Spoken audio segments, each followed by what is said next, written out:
Hello everyone, I am Rajni Bahuguna. I welcome you to maths easy. आज हम करने वाले हैं क्लास 11 मैथमेटिक्स चैप्टर नंबर 1 की विविध प्रश्नावली मिसलेनियस एक्सरसाइज। और इस तरीके से हम इसे करने वाले हैं कि एक एक क्वेश्चन लगेगा आपको बहुत आसान। तो शुरू करते हैं miscellaneous exercise chapter number 1 class 11 की, जिसमें हम क्वेश्चन नंबर 1 करते हैं सबसे पहले। ठीक है, क्वेश्चन नंबर 1 में क्या दिया गया है? क्वेश्चन नंबर 1 में हमें 4 सेट्स दिए गए हैं A, B, C and D, और आपको ये बताना है कि कौन सा जो सेट है वो दूसरे का सबसेट है या फिर उपसमुच्चय है। तो लिख लेते हैं हम फटाफट से। A इक्वल टू हमें दिया गया है x such that x belongs to R। x एक वास्तविक संख्या है जहां पर ये सेटिस्फाई करता है कि x square minus 8x plus 12 is equal to 0 है। राइट, ये पहला सेट A दिया गया है। सेट B आपको दिया गया है 2, 4, 6 एंड सेट C आपको दिया गया है 2, 4, 6, 8 डॉट डॉट डॉट। राइट, और सेट D आपको दिया गया है 6। तो ये आपको क्वेश्चन दिया गया है जिसमें आपको बताना है कि कौन किसका उपसमुच्चय है। अब B और C और D में तो सीधे सीधे आपको दिखाई दे रहा है। दिक्कत आएगी A में, जो कि समुच्चय निर्माण रूप में आपको दिया गया है सेट बिल्डर फॉर्म में। तो पहला काम हमारा ये होगा कि हम पहले इस सेट A को रोस्टर फॉर्म में लिख दें, सारणीबद्ध रूप में लिख दें। तो उसके लिए देखो क्या होगा, हमें x किस तरीके से, x का मान कि x square minus 8x plus 12 equal to आना चाहिए 0। तो यहां से हम x की वैल्यूज निकाल लेते हैं कि क्या क्या हमारे पास आ सकती है। तो हम इसको सॉल्व करते हैं। x square minus 8x plus 12 equal to 0। 12 के ऐसे फैक्टर्स ऐसे गुणनखंड करने हैं कि प्लस करके 8 आ जाए। 6 2 जा 12। तो इसके फैक्टर्स हो जाएंगे x माइनस 6 और x माइनस 2। तो यहां से x की दो वैल्यूज हमारे पास आ जाएंगी 2 और 6। इसका मतलब अगर हम सेट A को सारणीबद्ध रूप में या रोस्टर फॉर्म में लिखेंगे तो A बराबर आ जाएगा हमारे पास 2, 6। अब आपको देखने में कोई दिक्कत नहीं आएगी। A भी आपके पास है, B, C, D तो ऑलरेडी आपको दिए गए थे। अब आपको ये करना है कि कौन सा सेट किसका सबसेट है। सबसे पहले सबसे वाले छोटे वाले सेट से हम शुरू कर लेते हैं।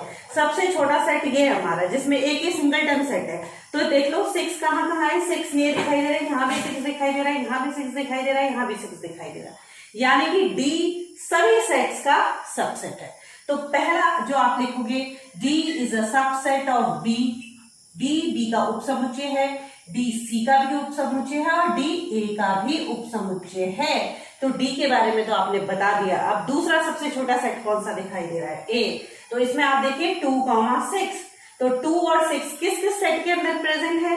2 इसके अंदर भी है, इसके अंदर 6 इसके यहाँ भी है। 2, 6 यानी कि आपका जो A है वो सबसेट हो जाता है B और C का। तो नेक्स्ट आप क्या लिखेंगे कि A is a subset of B and A is a subset of C। अब नेक्स्ट जो सबसे छोटा सेट है वो 2, 4, 6।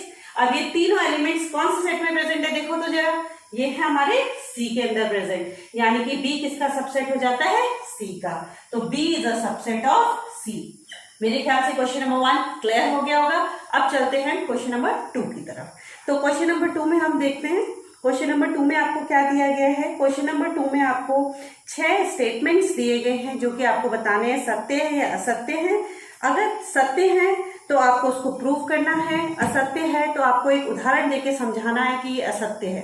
अब यहाँ पे ये बात हो रही है कि सच्चाई, देखो ये हमारा रियल लाइफ में भी नियम है। सच बात सिद्ध करने के लिए हमें सबके सामने उसको पूरा पूरा सिद्ध करना पड़ता है। हर चीज के लिए उसे सिद्ध करना पड़ता है। लेकिन अगर कोई बात गलत सिद्ध करनी हो तो एक उदाहरण ही सफिशिएंट होता है। तो इसलिए ट्रू, आपको अगर स्टेटमेंट प्रूफ करना है तो आपको पूरा प्रूफ करना पड़ेगा, और अगर गलत दिखाना है तो कोई भी एक गलत एग्जाम्पल आप दे दीजिए।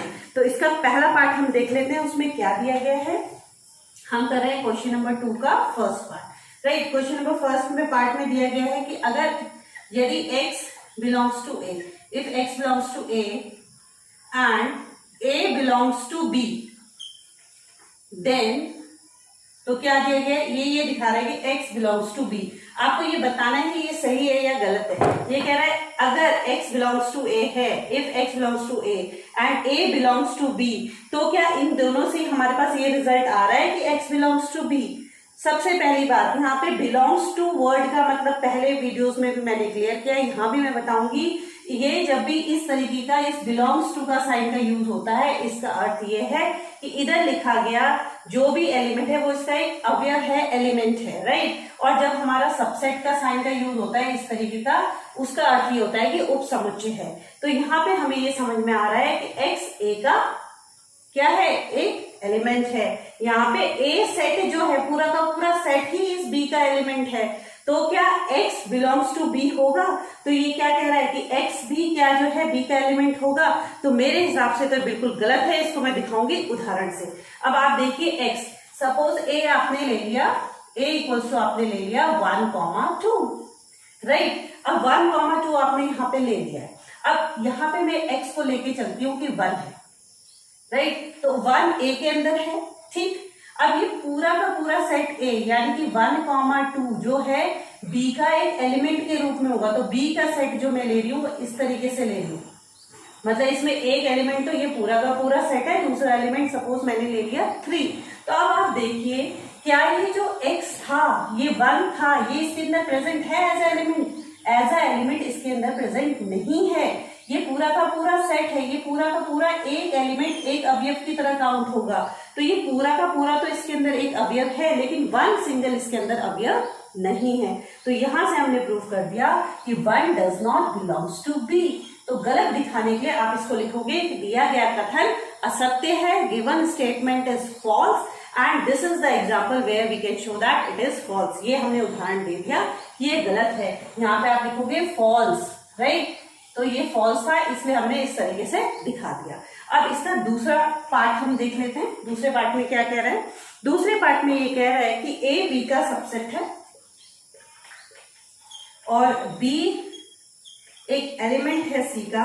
तो क्या A C का एलिमेंट होगा? देखिए ये चीज भी मुझे गलत दिखाई दे रही है, फॉल्स। अब मैं इसको फिर से उदाहरण से दिखाऊंगी कैसे, क्योंकि A B का सबसेट है। तो A हम ले लेते हैं सपोज 1,2 और B हमने ले लिया 1,2,3। तो आप देख सकते हैं यहाँ पे A B का सबसेट है, जो भी A के अंदर एलिमेंट्स प्रेजेंट है वो B के अंदर भी प्रेजेंट है, राइट। अब ये कह रहा है कि B एज अ एलिमेंट है C का, ध्यान दीजिएगा, B एज अ एलिमेंट है C का, यानी कि पूरा का पूरा जो सेट है वो एज अ एलिमेंट वर्क करेगा। तो जब मैं C सेट डिफाइन करूंगी तो उसमें ये एज अ एलिमेंट एक एलिमेंट के रूप में आएगा। दूसरा एलिमेंट आप कुछ भी ले लीजिए, लाइक लेट अस से 4। तो आप देखिए क्या A जो है, जो A था आपका 1,2 एज अ एलिमेंट, क्या इसको बिलोंग कर रहा है? क्या इसमें 1,2 एज अ एलिमेंट इसके अंदर प्रेजेंट है? नहीं है। तो इसका अर्थ है कि ये दिया गया कथन गलत है, असत्य है, इसलिए हमने ये उदाहरण दे दिया है। आप यहाँ इजीली देख सकते हैं कि A that is equals to 1,2 does not belongs to C। तो इस तरीके से आपने प्रूव कर दिया है कि ये गलत है, राइट। एक उदाहरण देखिए। अब पार्ट 3 इसका हम देख लेते हैं। पार्ट 3 में ये कह रहा है कि अगर A B का सबसेट है और B C का सबसेट है तो क्या A C का सबसेट होगा? बिल्कुल होगा ये। क्यों? क्योंकि देखो सीधी सी बात हमें समझ में आ रही है कि A B के अंदर है और B जो है C के अंदर है। तो ये कह रहा है कि A C के अंदर भी होगा।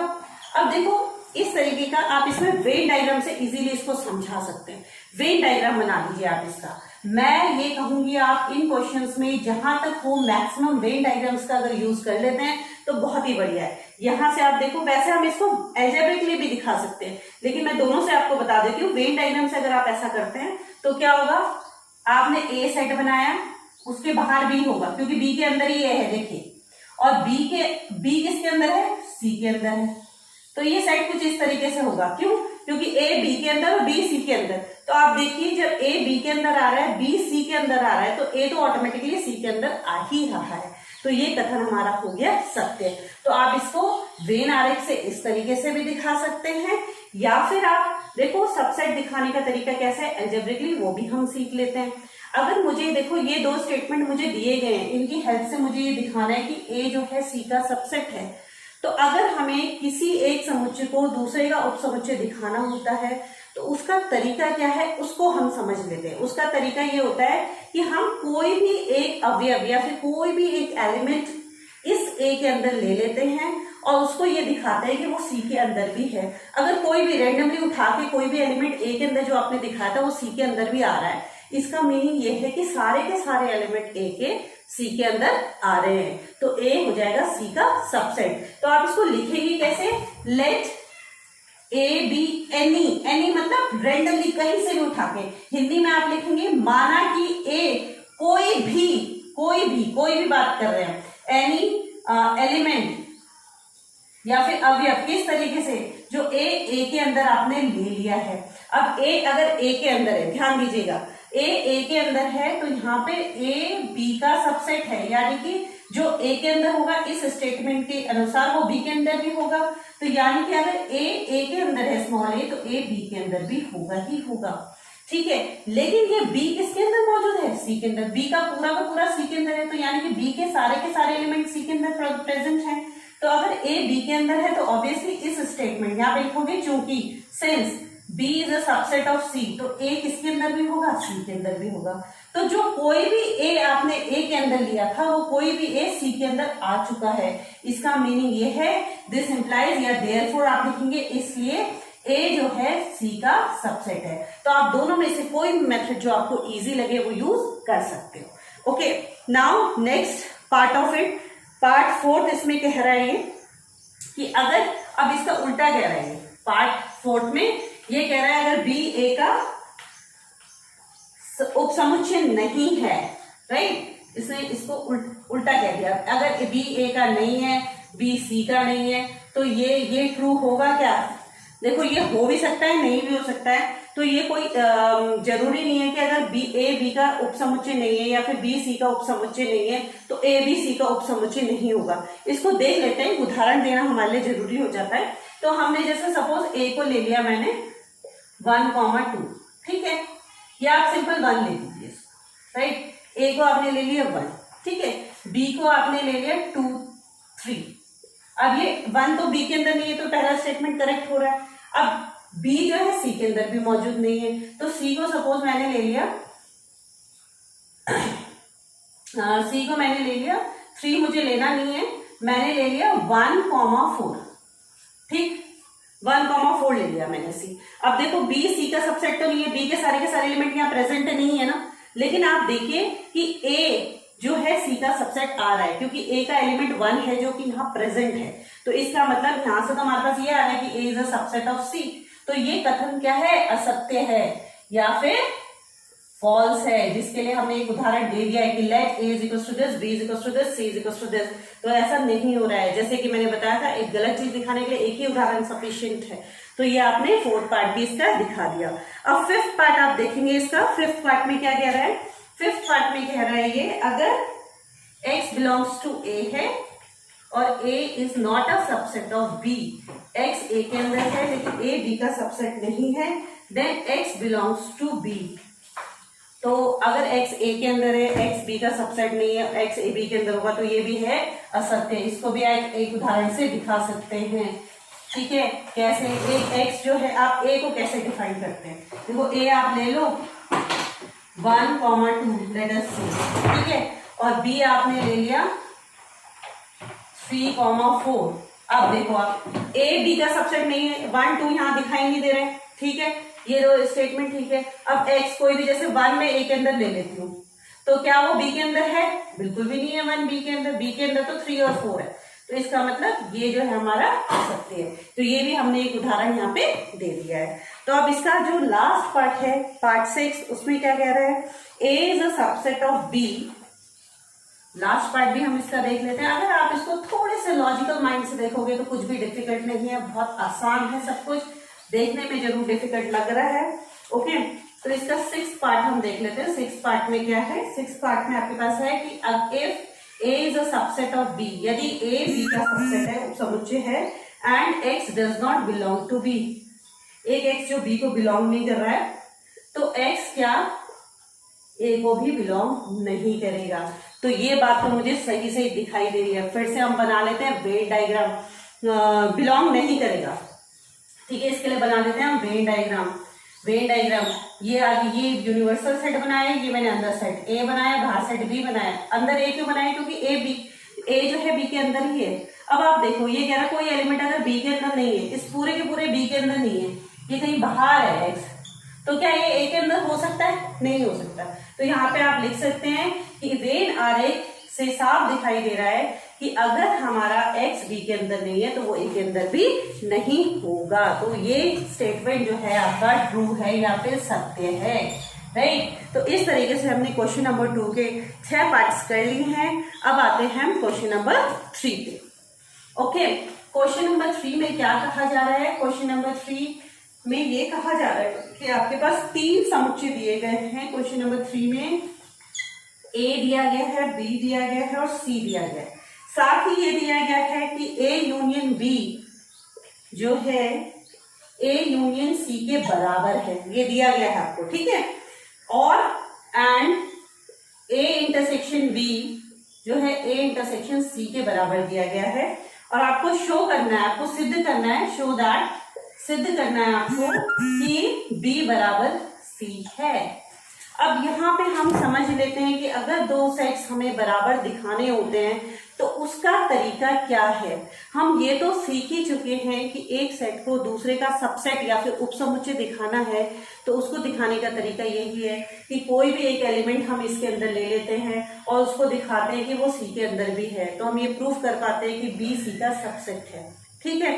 अब अगर हम ऐसा प्रूफ कर पाए कि बी सी का सबसेट है, उसके बाद हम क्या करेंगे, सी में एक एलिमेंट लेंगे, उसको बी के अंदर दिखा देंगे, यानी कि हमने उल्टा भी दिखाना है कि सी जो है बी का सबसेट है।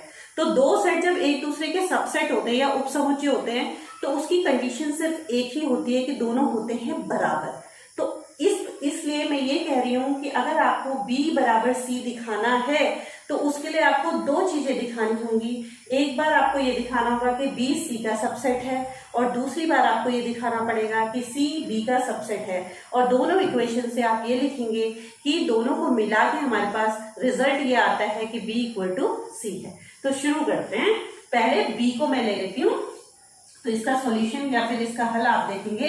तो इसके हल में आप देखेंगे, लेट आप ऐसे लिखेंगे, माना कि कोई भी एक B जो है, या फिर let B be any element of B।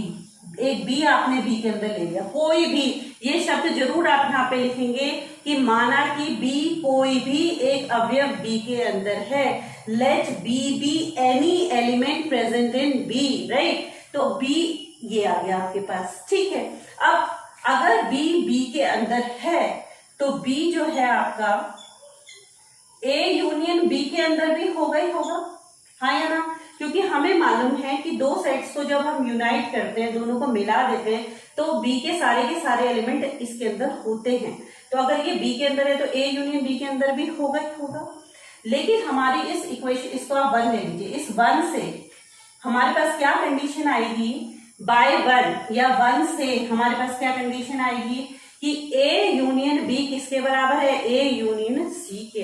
तो यानी कि A यूनियन B को आप किससे रिप्लेस कर सकते हैं, A यूनियन C से, ठीक। अब जो B आपने B के अंदर लिया था वो अब प्रेजेंट हो गया A यूनियन C में। अब कोई एक एलिमेंट या फिर कोई एक अवयव दो के सम्मिलन में या फिर यूनियन के अंदर प्रेजेंट होता है तो उसकी दो कंडीशन हो सकती है, या तो वो A के अंदर होगा या तो वो C के अंदर होगा, तभी तो इनके उसमें है। तो अब देखो इसको समझ लेते हैं। अगर C के अंदर हुआ तो हमारा काम पूरा हो गया, जो हम चाहते थे। कोई भी B हमने जो B के अंदर लिया था वो हमारा C के अंदर आ चुका है, यानी कि B C का सबसेट हो चुका है। लेकिन अगर वो हुआ A के अंदर तब क्या कंडीशन होगी, अगर B हुआ A के अंदर सपोज, ठीक है, अगर B A के अंदर हुआ तो B के अंदर तो था ही, A के अंदर भी आ गया, इसका मतलब वो A इंटरसेक्शन B के अंदर होगा, क्योंकि वो B के अंदर भी है और A के अंदर भी है। तो इसका अर्थ ये है कि B A इंटरसेक्शन B के अंदर है, क्योंकि दोनों में प्रेजेंट था। और इस कंडीशन नंबर 2 से हमारे पास क्या है, A intersection B is equal to A intersection C, यानी कि B किसके बराबर आ गया, A इंटरसेक्शन C। इंटरसेक्शन का अर्थ क्या होता है, वो एलिमेंट जो दोनों के अंदर प्रेजेंट होते हैं। इसका अर्थ ये है कि B C के अंदर भी प्रेजेंट है। तो दोनों ही कंडीशन से हमारे पास जो B हमने B के अंदर लिया था, कैपिटल B के अंदर, वो C के अंदर आ चुका है। इसलिए देयरफॉर हम क्या लिखेंगे कि B is a subset of C। ये हमने डाल दिया, नंबर फर्स्ट डाल दीजिए आप, ठीक है। यानी कि B को आपने C का सबसेट दिखा दिया। अब सिमिलरली हम ये दिखाएंगे कि C जो है बी का सबसेट है, तो उसमें आप क्या करेंगे, माना कि कोई भी सी जो सी के अंदर प्रेजेंट है, ले लिया आपने, यहाँ ये जरूर लिखिएगा, मैं बार बार कह रही हूं, माना कि कोई भी सी, या फिर let any C present in C, right. तो सी के अंदर प्रेजेंट है, तो इसका अर्थ क्या है कि ए यूनियन सी के अंदर भी होगा। सिमिलर बिल्कुल हम इसको इसी तरीके से करेंगे, सी अगर सी के अंदर है तो ए यूनियन सी में भी होगा। फिर इक्वेशन नंबर 1 से हमारे पास क्या आ जाएगा, C belongs to A union B, क्योंकि ए यूनियन सी किसके इक्वल है, ए यूनियन बी के। फिर से ये दो कंडीशन हमारे पास आ जाएंगी, या तो सी ए के अंदर है या तो सी बी के अंदर है। बी के अंदर है तो बात ही खत्म हो गई, ठीक है। लेकिन अगर ए के अंदर है तो वो सी के अंदर भी है, ए के अंदर भी है, यानी कि दोनों के इंटरसेक्शन में होगा, ए इंटरसेक्शन सी में होगा। अब अगर ए इंटरसेक्शन सी में, इंटरसेक्शन में कौन से अवयव आते हैं, कौन से एलिमेंट्स आते हैं जो दोनों में कॉमन होते हैं, इसका मतलब सी जो है सी के अंदर है, तो दोनों ही सॉरी इस ए इंटरसेक्शन सी के अंदर है, तो यहां से आप लिखेंगे कि ए इंटरसेक्शन सी किसके इक्वल है, ए इंटरसेक्शन बी के, राइट। अब ए इंटरसेक्शन बी में आ गया है सी, तो ए के अंदर तो वो था ही, बी के अंदर आ गया, आपका बी के अंदर आ गया है, और आपको दिखाना क्या था कि सी बी के अंदर ही आ रहा है, क्योंकि इंटरसेक्शन का मीनिंग है दोनों के अंदर है। तो जो सी आपने सी के अंदर लिखा था वो बी के अंदर भी आ गया है, तो यहां से आपके पास क्या आ गया है कि C is a subset of B, this is second. और जैसे कि मैंने बताया दोनों कंडीशन कब पॉसिबल होती है, लास्ट में आप लिखेंगे from first and second B equals to C, क्योंकि B ए सी का सबसेट और सी बी का सबसेट एक दूसरे के सबसेट एक ही कंडीशन में हो सकते हैं जब दोनों बराबर होंगे। तो इस तरीके से हमने किया क्वेश्चन नंबर 3। अब हम आ जाते हैं क्वेश्चन नंबर 4 पे। क्वेश्चन नंबर 4 में देखिए आपको क्या दिया गया है। क्वेश्चन नंबर 4 में आपको ये बतानी है कि चार कंडीशंस आपको दी गई हैं, आपको ये बतानी है कि ये चारों कंडीशन एक ही बात बोल रही है, एक ही चीज दर्शा रही है। तो क्वेश्चन नंबर 4 हम देख लेते हैं। क्वेश्चन नंबर 4 में पहली कंडीशन इसने दी है कि A is a subset of B। दूसरी कंडीशन इसने दी है A minus B is equals to 5। और तीसरी कंडीशन इसने दी है A union B is equals to B। और चौथी कंडीशन इसने दी है A intersection B is equals to A। तो इसको हमें सबसे आसान तरीके से हम करेंगे, इसको हम बनाएंगे इसके लिए वेन डायग्राम। वेन डायग्राम से ये है इजीएस्ट, जो सिंपल सा क्वेश्चन है। तो हम पहले पार्ट के लिए वेन डायग्राम बना लेते हैं। वेन डायग्राम का अर्थ है ये यू आपने बना लिया, यूनिवर्सल सेट A B का सबसेट है, यानी कि B के अंदर A बनने वाला है। ये आपका B है और इसके अंदर आ गया आपका A, राइट। ये आपने बना दिया। अब आप देखिए, अब यहाँ पे आप ये देखिए कि A माइनस B क्या होगा। अगर A में से B के अवयव सब हटा दो तो क्या बचेगा, भाई A पूरा का पूरा है ही B के अंदर, अगर उसके B के एलिमेंट्स हम हटा देंगे तो बचेगा क्या, कुछ भी नहीं, 5, क्योंकि जो A के एलिमेंट्स है वही हमारे B के एलिमेंट्स है। तो यहाँ पे आप लिखेंगे कि ये A B का सबसेट ये दिखाता है कि A माइनस B जो है 5 है, इसके अंदर कुछ भी प्रेजेंट नहीं है। यहाँ पे आप लिखोगे वेन आरेख से या फिर वेन डायग्राम से, हमने इसको देखा, ये वेन डायग्राम बनाना जरूरी है, राइट। थर्ड पॉइंट में आप देखो A union B is equal to B। तो थर्ड में भी आप लिखोगे कि वेन आरेख से देखो A जब B के अंदर है तो दोनों को मिला के क्या बनने वाला है, बड़ा वाला सेट। तो आप वेन आरेख से लिखोगे, वेन आरेख से जैसे कि स्पष्ट दिखाई दे रहा है कि A union B is equal to B है। इसी तरीके से जब दोनों का लेंगे हम इंटरसेक्शन कॉमन पार्ट तो आ जाएगा हमारा A। तो इसको आप लिखेंगे वेन डायग्राम से A intersection B is equal to A। Clear है।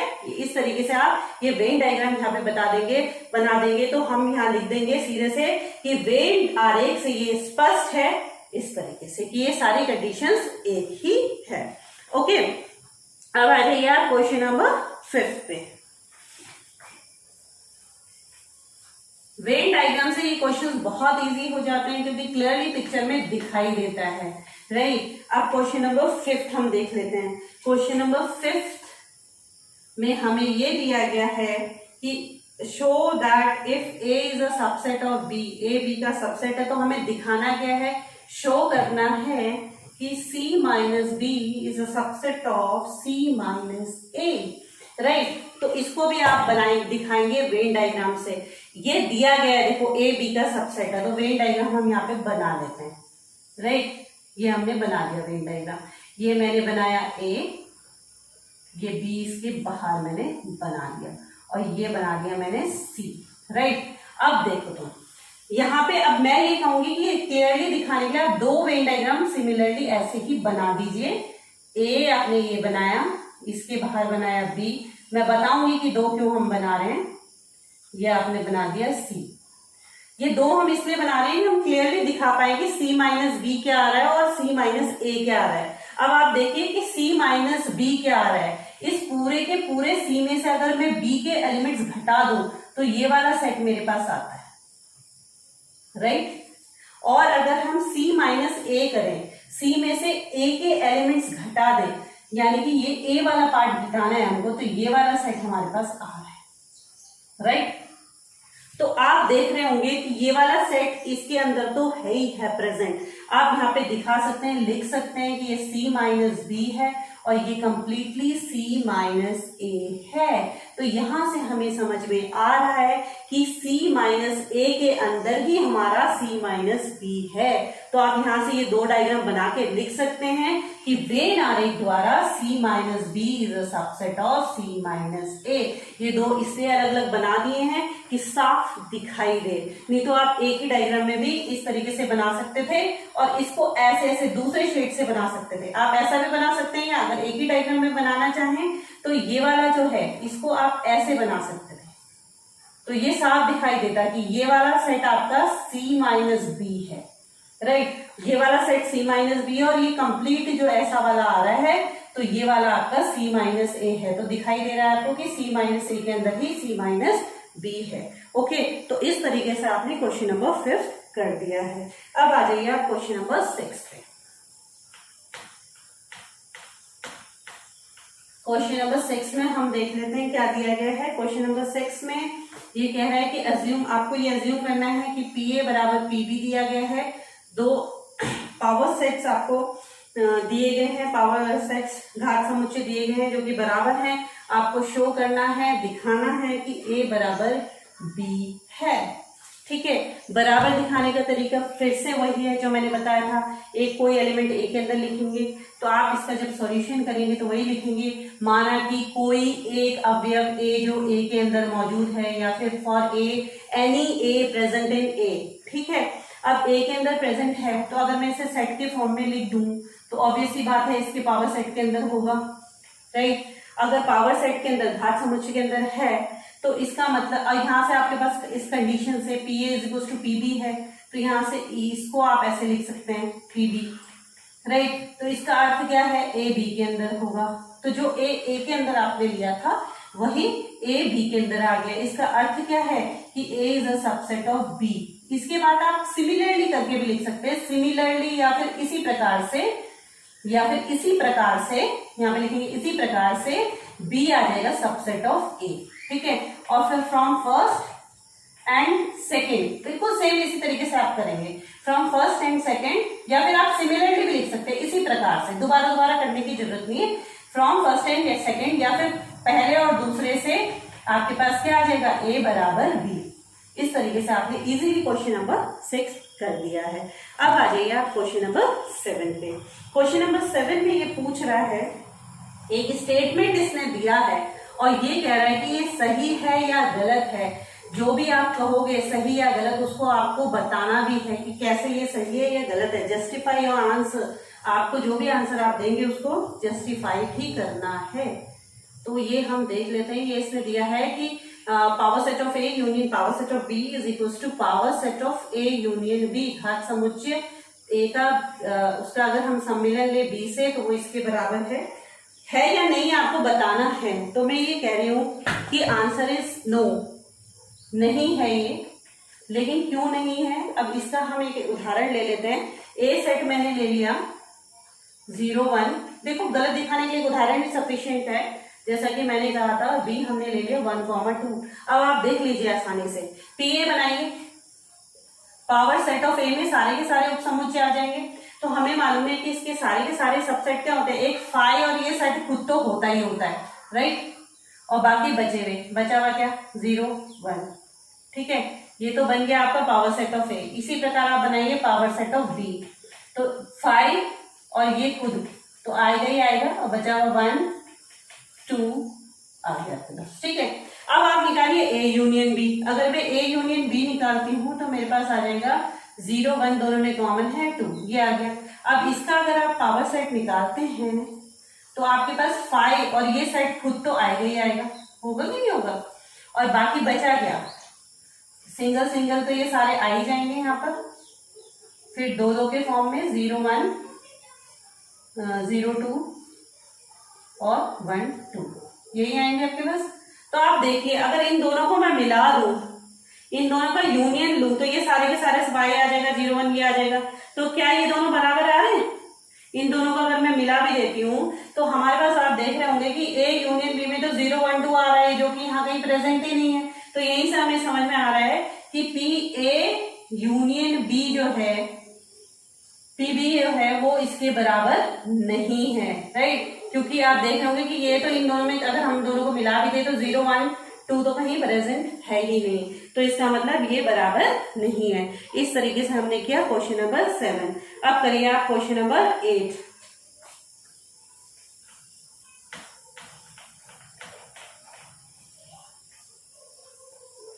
क्वेश्चन नंबर 8 देख लीजिए। क्वेश्चन नंबर 8 में क्या दिया गया है, ये शो करना है हमें कि A इज equal to A intersection B union A minus B।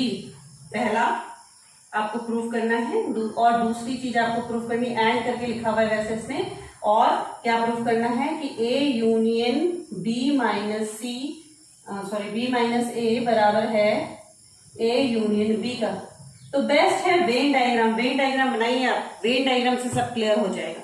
ठीक है, तो पहले वाले के लिए मैं वेन डायग्राम बना रही हूँ, राइट। ये मैंने यूनिवर्सल सेट ले लिया, ये ए ले लिया, ये अपना बी ले लिया। ओके, अब ए इंटरसेक्शन बी, दोनों का कॉमन हिस्सा कौन सा आएगा, ये। तो ये मैंने लिख दिया ए इंटरसेक्शन बी। अब ए माइनस बी भी मैं बनाऊंगी, ए माइनस बी, ए में से बी चला गया तो ये वाला हिस्सा आएगा, देखिए आप, ये आ गया ए माइनस बी। अब दोनों को अगर मिला दे तो क्या बन रहा है, ए। तो यहां से आप लिखेंगे वेन आरेख के द्वारा ए बराबर क्या आएगा, दोनों का union, A intersection B union A minus B. ठीक है, वेन डायग्राम से क्लियर हो गया। इसी प्रकार हम उसका भी वेन डायग्राम बनाएंगे, आप इजीली बना सकते हैं, कोई दिक्कत नहीं है, इसको खुद ट्राई कीजिएगा। Okay, now question number 9। Question number 9 हम देख लेते हैं। क्वेश्चन नंबर 9 में हमारे पास है, ये कह रहे हैं अब अबे समुच्चय की गुणधर्म इस्तेमाल करके ये प्रूफ करना है, using the properties of sets A union A intersection B equals to A, आपको प्रूफ करना है। फर्स्ट पार्ट में इसका करूंगी, सेकंड पार्ट आप सिमिलरली प्रूफ करेंगे। ओके, लुक एट हियर, यहाँ क्या करा हमने, अब हमें मालूम है कि यूनियन इसके ऊपर हम डिस्ट्रीब्यूट कर सकते हैं, बट जाता है इसके ऊपर। तो ए यूनियन ए, इस यूनियन को इसके ऊपर intersection A union B, right. अब ए यूनियन, एक साइड का खुद से यूनियन करूंगी तो ए ही आएगा, राइट। इंटरसेक्शन करूंगी ए यूनियन बी का। अब दो साइड चाहे मैंने मिला भी दिए हैं, अगर मैं उसका इंटरसेक्शन ए के साथ होंगी तो ए पूरा का पूरा यहाँ प्रेजेंट है, तो आंसर क्या आएगा मेरे पास, ए। ठीक है, इसी प्रकार से आप इसका सेकंड पार्ट भी करेंगे।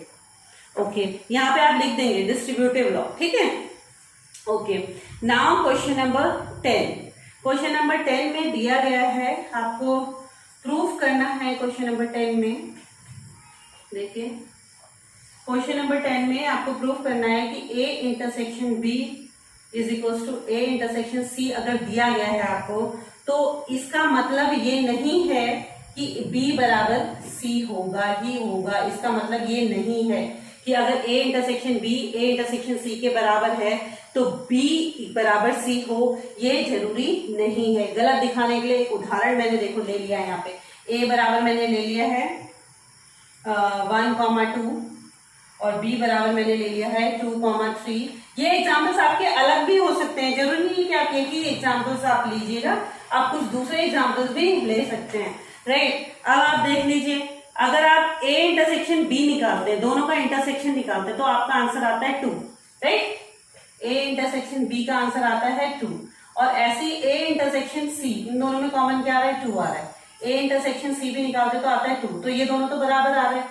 लेकिन क्या B और C बराबर है? देखिए B और C बराबर नहीं है, तो गलत दिखाने के लिए एक उदाहरण ही सफिशिएंट है। आप कोई दूसरा उदाहरण भी ले सकते हैं, थोड़ा प्रैक्टिस करके, बल्कि मैं कहूंगी आप दूसरा उदाहरण ढूंढने की कोशिश कीजिए, इससे कंसेप्ट और क्लियर होगा।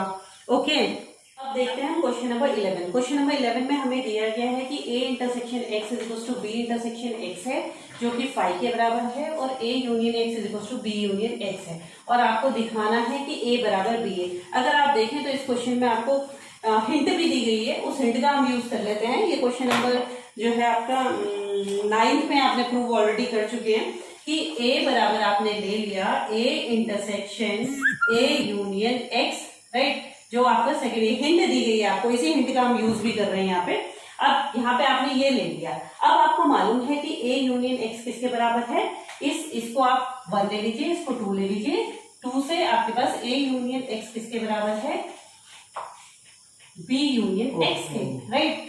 अब यहाँ पे आप इसमें डिस्ट्रीब्यूट कर दीजिए, इसको दोनों पे लगा दीजिए, तो A इंटरसेक्शन B फिर हो जाएगा यूनियन A इंटरसेक्शन X, और यहां से देखिए बाय 1 एक से आपके पास क्या है, A इंटरसेक्शन X तो है 5, तो ये आ जाएगा आपके पास 5, और 5 का यूनियन अगर आप A इंटरसेक्शन B से करेंगे तो आ जाएगा A इंटरसेक्शन B, राइट। इसको आप मान लीजिए फर्स्ट।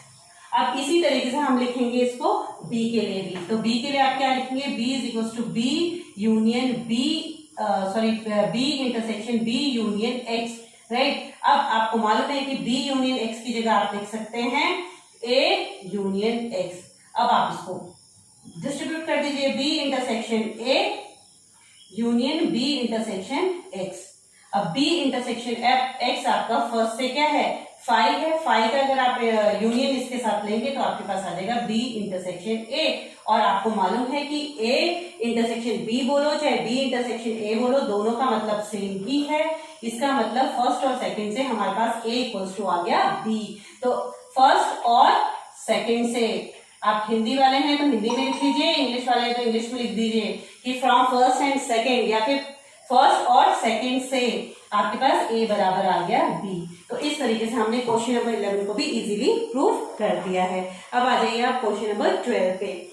क्वेश्चन नंबर 12 में देखिए क्या दिया गया है। क्वेश्चन नंबर 12 में 3 सेट्स दिए गए हैं A, B और C, और ये कह रहा है कि अगर such that A intersection B intersection C और A intersection C are non empty, अरिक्त समुच्चय हैं। क्वेश्चन नंबर 12 हम कर रहे हैं, इसमें ये कह रहा है कि अगर हमारे पास A intersection B intersection C और A इंटरसेक्शन C अरिक्त है, नॉन एम्प्टी है, या फिर अरिक्त समुच्चय है, नॉन एम्प्टी सेट्स है। नॉन एम्प्टी या अरिक्त का मतलब है कुछ ना कुछ कम से कम इनमें है। तो ये कह रहा है कि are non empty set and A intersection, तो आपको ये देखना है कि ये कह रहा है कि find set A B C such that A intersection B intersection C and A intersection C are non empty set. तो क्या A intersection B intersection C 5 होगा, हो सकता है या नहीं हो सकता है? तो इसको हम दिखाएंगे। देखो ये बिल्कुल भी गलत आ रहा है, ये स्टेटमेंट गलत है। अगर ये तीनों इंटरसेक्शन नॉन एम्प्टी हैं तो ये 5 हो सकता है, बिल्कुल हो सकता है, ये सही है। तो आप देखिए कैसे, एक एग्जांपल से हम दिखा देते हैं। A इज इक्वल टू 1, 2 मैंने ले लिया, B इज इक्वल टू मैंने 2, 3 ले लिया, और C इज इक्वल टू मैंने 3, 1 ले लिया। अगर आप देखें, अब देखिए आप अगर देखें तो 1, 2 A और B में, A इंटरसेक्शन B में क्या कॉमन है, 2 कॉमन है। ऐसी B इंटरसेक्शन C में क्या कॉमन है, B इंटरसेक्शन C में 3 कॉमन है, राइट। और A इंटरसेक्शन C में आपके पास 1 कॉमन है, ठीक है। तो यानी कि अरिक्त है, इनके अंदर कुछ ना कुछ मौजूद है। लेकिन अगर आप तीनों में देखें कि क्या कॉमन है, 1 यहाँ है लेकिन यहाँ नहीं है, 2 यहाँ है, यहाँ नहीं है, 3 यहाँ नहीं है। मतलब तीनों की अगर हम बात करें, तीनों में कॉमन ढूंढने की कोशिश करें तो कॉमन कुछ भी नहीं आ रहा है। तो ये इक्वल टू क्या है, 5 है। तो इसका मतलब ये 5 है, तो ये स्टेटमेंट सही है, गलत नहीं है। सॉरी, मैंने पहले गलत कह दिया था, क्योंकि ये 5 आ रहा है, इसमें कुछ भी नहीं आ रहा है। तो ये स्टेटमेंट आपका जो है करेक्ट है। ओके, अब जो है क्वेश्चन नंबर 13 हम देख लेते हैं। क्वेश्चन नंबर 13 में हमें कैसे करना है। क्वेश्चन नंबर 13 में ये दिया गया है कि एक सर्वे हुआ है, उसमें 600 बच्चों का सर्वे हुआ है, उसमें से 150 बच्चे चाय पीते हैं, टी ले लीजिए आप टी। तो मैं लिख लेती हूँ टोटल क्वेश्चन नंबर, मैं डेटा लिख लेती हूँ इसमें।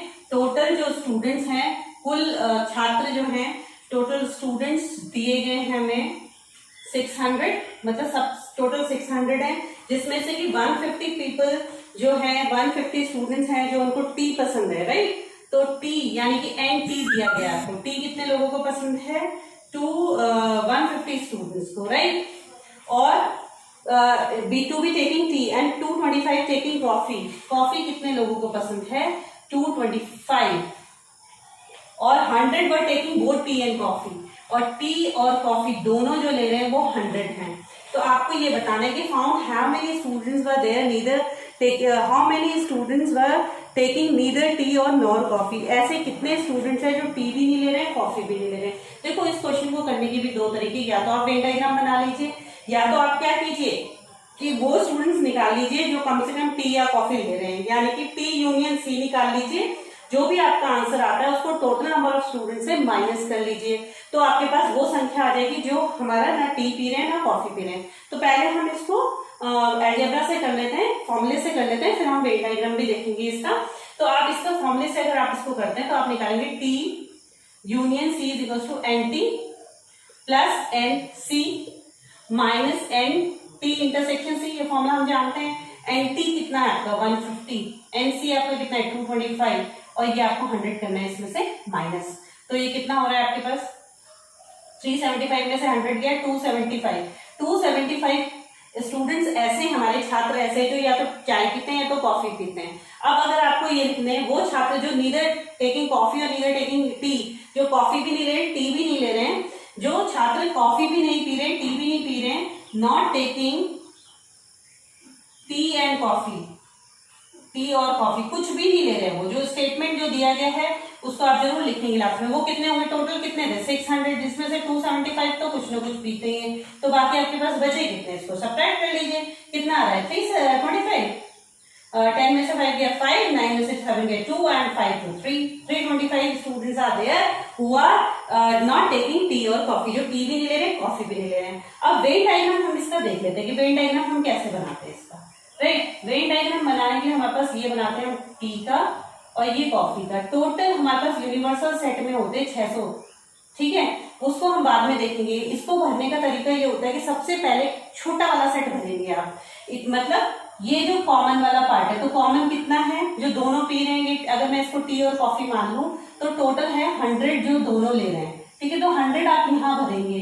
अब टी क्या है, टी कितने लोग ले रहे हैं 150, राइट, और 150 में से 100 ऑलरेडी यहाँ आ चुके हैं, तो बचे कितने 50। तो ये वाला सेट जो कि सिर्फ चाय पिए, क्योंकि इसी क्वेश्चन में ये भी पूछ सकता था कि ऐसे लोग बताओ जो सिर्फ चाय पीते हैं, तो वो आपके पास 50 आ जाते हैं, क्योंकि टोटल 150 है, 100 यहाँ आ गए तो 50 यहाँ आ गए, ठीक है। अब कॉफी कितने लोग पी रहे हैं, 225 लोग पी रहे हैं, उसमें से 100 ऑलरेडी यहाँ आ चुके हैं, तो ये 125 है, ठीक है। तो 125 लोग ऐसे हैं जो सिर्फ कॉफी पी रहे हैं, 50 लोग ऐसे हैं जो सिर्फ टी पी रहे हैं, चाय पी रहे हैं, और 100 लोग ऐसे हैं जो दोनों पी रहे हैं, और टोटल थे कितने 600। इसको सबको टोटल अगर आप करते हैं तो ये आता है 275, आप करके देख लीजिए। ये हो गया 225 प्लस 50 275। तो अगर आपको जो कुछ भी नहीं पी रहा है वो निकालना है तो 600 माइनस 275 सेम तरीके से आप 325 निकाल सकते हैं। तो जो भी मेथड आपको इजी लगे आप उस मेथड से इस क्वेश्चन को कर सकते हैं। लेकिन वेन डायग्राम में कई क्वेश्चन में तो आपको वेन डायग्राम बनाना ही पड़ेगा उसको इजीली समझने के लिए, ठीक है। इस तरीके से आपने क्वेश्चन नंबर 13 के, अब आ जाइए क्वेश्चन नंबर 14 पे। क्वेश्चन नंबर 14 में क्या कह रहा है, in a group of student 100 students know Hindi. एक ग्रुप है, एक समूह है जिसमें कि 100 स्टूडेंट्स ऐसे हैं जो हिंदी जानते हैं, तो उसको मैं लिख देती हूँ, ठीक है। जो डेटा मेरे पास आता है, हिंदी जानने वाले बच्चे हैं 100, ठीक है। 50 जानते हैं इंग्लिश, 50 नो इंग्लिश, 50 जानते हैं इंग्लिश, राइट। और इसमें से 25 नो बोथ, 25 ऐसे हैं जो दोनों जानते हैं, यानी कि इंटरसेक्शन आपको दिया गया है 25, okay, each of the student know either Hindi और इंग्लिश। हर एक बच्चा या तो हिंदी जानता है या तो इंग्लिश जानता है। How many students are there in the group. अब हर एक बच्चा, जैसे पिछले क्वेश्चन में टोटल 600 थे, तो उसमें से कुछ ऐसे भी थे जो कॉफी चाय कुछ नहीं पी रहे थे, लेकिन इसमें इसने कह दिया कि सभी बच्चे जो यहाँ हैं वो कुछ ना कुछ तो कम से कम कोई ना कोई लैंग्वेज तो जानते हैं। तो आपको वो निकालना है कि how many students are there in the group, total group में कितने हैं। तो ग्रुप में मतलब यूनियन आपको निकालना है, तो NH यूनियन E, क्योंकि यूनियन मतलब दोनों का मिला जुला। वो कह रहा है कि कम से कम एक लैंग्वेज तो बोलते ही बोलते हैं, तो इसलिए यूनियन आपको निकालना है। तो फॉर्मूला वही हो जाएगा NH plus NE minus NH intersection E। तो मैं डायरेक्ट यहाँ पे लिख देती हूँ 100 प्लस 50 माइनस 25, तो आंसर विल बी 125। तो यहाँ पे आप लिखेंगे समूह में या ग्रुप में कितने लोग हैं। ग्रुप में नंबर ऑफ स्टूडेंट्स या फिर छात्रों की संख्या ग्रुप में कितनी आ गई, 125। तो इस तरीके से आपने क्वेश्चन नंबर 14 भी इजीली कर लिया है। अब आ जाइए आप क्वेश्चन नंबर 15 में, ठीक है। क्वेश्चन नंबर 15 हम इसका देख लेते हैं। क्वेश्चन नंबर 15 में हमें क्या करना है। क्वेश्चन नंबर 15 में तो हम वेन डायग्राम ही बनाएंगे। इन अ सर्वे 60 पीपल, एक सर्वे हुआ है जिसमें 60 लोग में ये पाया गया कि 25 जो लोग हैं वो न्यूज़पेपर एच पढ़ते हैं। तो 25 लोग तो हमारे न्यूज़पेपर एच पढ़ते हैं, तो ये हमने लिख लिया। ओके, 26 लोग जो है न्यूज़पेपर टी पढ़ते हैं। 26 पीपल रीड न्यूज़पेपर टी, तो न्यूज़पेपर टी को हमने 26 लिख दिया। अब क्या है, 26 है आई पढ़ते हैं, 26 आई एक न्यूज़पेपर है उसको पढ़ते हैं, ठीक है। अब ये कह रहा है कि 9 read both H and I, 9 जो है वो एच और आई दोनों पढ़ते हैं। एच और आई दोनों पढ़ते हैं, वो कितने हैं, 9, ठीक है। 11 जो है एच और टी पढ़ते हैं। एच और टी कितने लोग पढ़ते हैं, 11, ठीक है। और फिर कह रहा है कि 8 रीड टी एंड आई, 8 जो है टी और आई पढ़ते हैं, 8 लोग हैं। और 3 जो है सारे के सारे पढ़ते हैं, यानी कि एच इंटरसेक्शन टी इंटरसेक्शन आई, ये कितने लोग हैं, 3 लोग हैं। तो ये दो चीजें आपको निकालनी है। Number of people who read at least one of the 2 newspaper, at least one of the 2 newspaper का अर्थ है कि आपको H union I union P निकालना है। The number of people who read exactly 1 newspaper, ऐसे लोग जो सिर्फ एग्जैक्टली 1 न्यूज़पेपर पढ़ते हैं वो निकालना है। तो पहला पार्ट करने के लिए तो आप इसमें डायरेक्ट फॉर्मूला लगा देंगे। मैं फॉर्मूला लिख देती हूँ, आप खुद कीजिएगा इसको, ठीक है। फॉर्मूला आपको मालूम ही है, कौन सा फॉर्मूला आप लगाएंगे, NH union T union I is equal to NH plus NI plus NT minus NH intersection I minus NH intersection T minus NT intersection I plus NH intersection T intersection I। और इस फॉर्मूले को लगा के आप easily इसका first part solve कर सकते हैं। हम करते हैं इसका सेकंड पार्ट सॉल्व, क्योंकि सेकंड पार्ट होगा वेन डायग्राम से।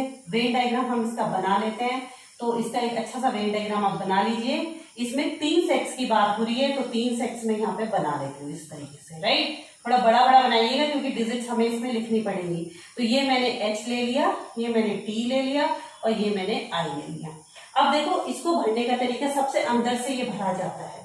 तो जो तीनों पढ़ते हैं न्यूज़पेपर वो कितने लोग हैं, 3 लोग हैं, ठीक है। अब H और T दोनों को मिला के H और T पढ़ने वाले कितने हैं, 11 हैं टोटल, जिसमें से कि 3 ऑलरेडी आप यहाँ लिख चुके हैं, यानी कि 11 में से 3 गया, कितना बचा, 8। तो यहाँ पर आएगा आपके पास 8, क्योंकि ये टोटल मिला के 11 होना चाहिए दोनों का इंटरसेक्शन। अब आप देखिए H और I कितने लोग पढ़ते हैं, H और I पढ़ते हैं 9 लोग, जिसमें से कि 3 पहले ही आप ऑलरेडी यहाँ पे लिख चुके हो।